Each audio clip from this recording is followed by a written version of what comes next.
Isaac Newton की life को 3 अलग अलग पीरियड्स में डिवाइड किया जा सकता है। पहला पीरियड उनके बचपन के दिन है जो 1643 से लेकर 1669 तक था, जब तक उनको चेयर पर अपॉइंट नहीं किया गया था।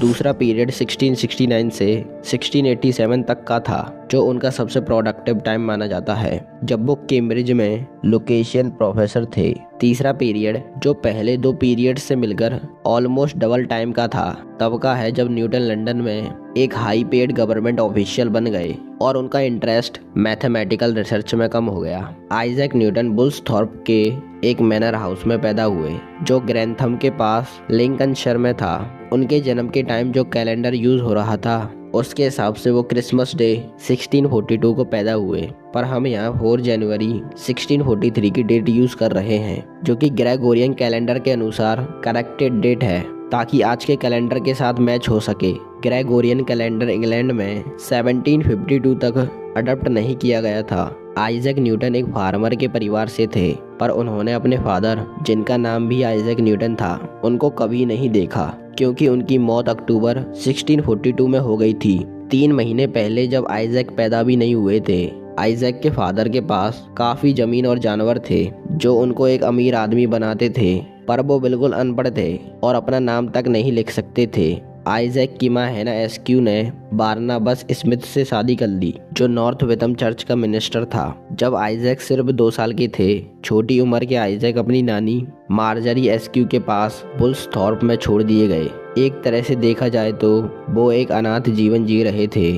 उनके ग्रैंडफादर जेम्स एस्क्यू को कभी भी न्यूटन ने अपनी लाइफ में मेंशन नहीं किया, और जब जेम्स ने अपनी विल लिखी जब आइजैक 10 साल के थे, तो उसमें उनके लिए कुछ भी नहीं छोड़ा। ये दिखाता है कि उनका रिश्ता बिल्कुल अच्छा नहीं था। कोई डाउट नहीं कि आइजैक अपनी माँ और स्टेप फादर बारनाबस स्मिथ से काफ़ी नाराज़ थे। जब उन्होंने 19 साल की उम्र में अपनी सिंस यानी पापों की लिस्ट लिखी थी, तो उसमें एक लाइन लिखी थी, threatening my father and mother Smith to burn them and the house over them. जब उनके स्टेप फादर की डेथ 1653 में हुई, तो न्यूटन एक बड़े परिवार के साथ रहने लगे, जिसमें उनकी माँ, नानी, एक हाफ ब्रदर और 2 हाफ सिस्टर्स थीं।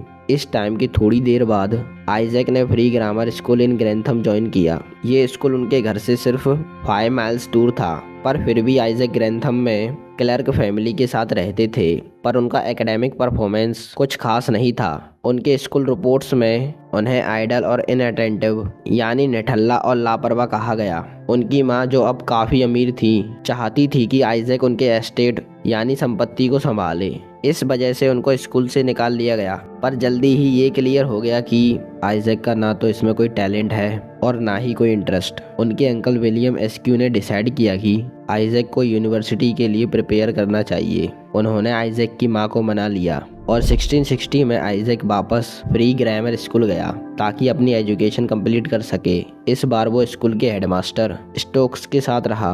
पहले स्कूल रिपोर्ट से ये लग रहा था कि आइजैक की एकेडमिक परफॉर्मेंस वीक थी, पर स्टोक्स ने उनकी मां को यूनिवर्सिटी भेजने के लिए कन्विंस किया, जो दिखाता है कि शायद पहले भी आइजैक का एकेडमिक पोटेंशियल था, जो स्कूल के रिकॉर्ड्स में क्लियरली दिखाई नहीं दिया। एक और क्लू आइजैक की सिंस की लिस्ट से मिलता है, जिसमें उन्होंने लिखा, setting my heart on money, learning and pleasure more than thee. ये लाइन प्रूव करती है कि आइजैक को नॉलेज सीखने का शौक था। हमें ये नहीं पता कि यूनिवर्सिटी के लिए कौन सी स्पेसिफिक चीज़ें पढ़ी, पर स्टोक्स एक टैलेंटेड टीचर थे और ऑलमोस्ट पक्का है कि उन्होंने आइजैक को प्राइवेट कोचिंग दी होगी। कोई एविडेंस नहीं है कि आइजैक ने स्कूल में मैथमेटिक्स सीखा, पर ऐसा हो सकता है कि स्टोक्स ने उसको यूक्लिड्स एलिमेंट्स इंट्रोड्यूस किया हो। आइजैक के मैकेनिकल स्किल्स के भी काफ़ी स्टोरीज हैं, जैसे कि उन्होंने स्कूल में छोटी मशीन्स, क्लॉक्स और विंड मिल्स बनाए।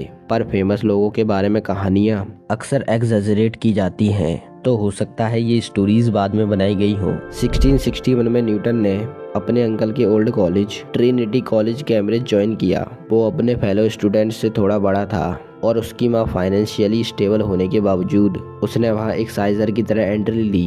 कैम्ब्रिज में साइजर वो स्टूडेंट होता था जो अपने कॉलेज एक्सपेंसेस के लिए दूसरे स्टूडेंट्स की सर्विस करता था। पर न्यूटन के केस में एम्बिग्यूटी थी, क्योंकि वो बेटर क्लास स्टूडेंट्स के साथ इंटरेक्ट करता था, ना कि दूसरे साइजर स्टूडेंट्स के साथ। ये हो सकता है कि हम्फ्री बेबिंगटन, जो उनका एक डिस्टेंट रिलेटिव था और ट्रिनिटी का फेलो था और उसका पेट्रोन यानी संरक्षक रहा हो। न्यूटन का एम लॉ डिग्री लेना था। कैम्ब्रिज का सिलेबस एरिस्टोटल की फिलॉसफी से डोमिनेटेड था, पर थर्ड ईयर के बाद स्टूडेंट्स को थोड़ी फ्रीडम मिलती थी। न्यूटन ने डेकार्ट, गैसेंडी, हॉब्स और बोयल की फिलॉसफी पढ़ी। उनको गैलीलियो की कोपरनिकम एस्ट्रोनॉमी और केपलर की ऑप्टिक्स पसंद आई। 1664 में उन्होंने एक नोटबुक लिखना स्टार्ट किया, जिसे उन्होंने क्वेश्चंस क्वेडम फिलॉसफी के टाइटल दिया। इस नोटबुक के स्टार्टिंग पेज पर लैटिन में लिखा, Plato is my friend, Aristotle is my friend, but my best friend is truth. Mathematics के लिए न्यूटन का इंटरेस्ट कैसे डेवलप हुआ ये थोड़ा अनक्लियर है। द मोइब के अनुसार ये 1663 के ऑटम सीजन में स्टार्ट हुआ, जब न्यूटन ने एक एस्ट्रोलॉजी बुक खरीदी, पर उसमें काफ़ी मैथमेटिक्स समझ नहीं आई। फिर उन्होंने ट्रिग्नोमेट्री पढ़ी, पर जियोमेट्री की नॉलेज नहीं होने की वजह से समझ नहीं आई। तब उन्होंने यूक्लिड्स एलिमेंट्स पढ़ना स्टार्ट किया। पहले कुछ थ्योरम्स इतने इजी लगे कि वो पढ़ाई छोड़ने वाले थे, पर जब उन्होंने ये थ्योरम देखा, parallelograms upon the same base and between the same parallels are equal, तो उनको लगा कि इसमें कुछ गहरा लॉजिक है और उन्होंने पूरी बुक दोबारा ध्यान से पढ़ी। 1665 तक न्यूटन ने कैलकुलस का बेस बना लिया था, जो बाद में लाइबनिज से इंडिपेंडेंट डिस्कवर हुआ। उन्होंने कैलकुलस को मेथड ऑफ फ्लक्शंस का नाम दिया। यूनिवर्सिटी जब प्लेग की वजह से बंद हुई, तब न्यूटन अपने घर गए और सिर्फ 2 साल के अंदर ऑप्टिक्स, फिजिक्स और एस्ट्रोनॉमी में रेवोल्यूशनरी काम कर डाले। 1687 में न्यूटन ने फिलोसोफियाई नेचुरलिस प्रिंसिपिया मैथमेटिका पब्लिश की, जो हिस्ट्री का ग्रेटेस्ट साइंटिफिक बुक माना जाता है। इसमें उन्होंने यूनिवर्सल ग्रेविटेशन और मोशन के लॉज दिए, जो फिजिक्स का फाउंडेशन बन गए। 1693 में दूसरा नर्वस ब्रेकडाउन होने के बाद न्यूटन ने रिसर्च से रिटायर होने का फैसला किया। इस ब्रेकडाउन के लिए कई थ्योरीज दिए गए हैं, जो उनके बायोग्राफर्स ने डिस्कस की हैं। केमिकल पॉइजनिंग, जो उनके एल्केमी एक्सपेरिमेंट्स की वजह से हो सकती थी। अपनी रिसर्च से फ्रस्ट्रेशन, फैटियो ड डोलियर के साथ पर्सनल दोस्ती का ख़त्म होना, जो एक स्विस बॉर्न मैथमेटिशियन लंदन में रहते थे, और उनके रिलीजियस बिलीफ से जुड़ी प्रॉब्लम्स। न्यूटन ने खुद अपनी इलनेस का कारण नींद की कमी को बताया था, लेकिन ये ज़्यादातर इलनेस का सिम्टम था,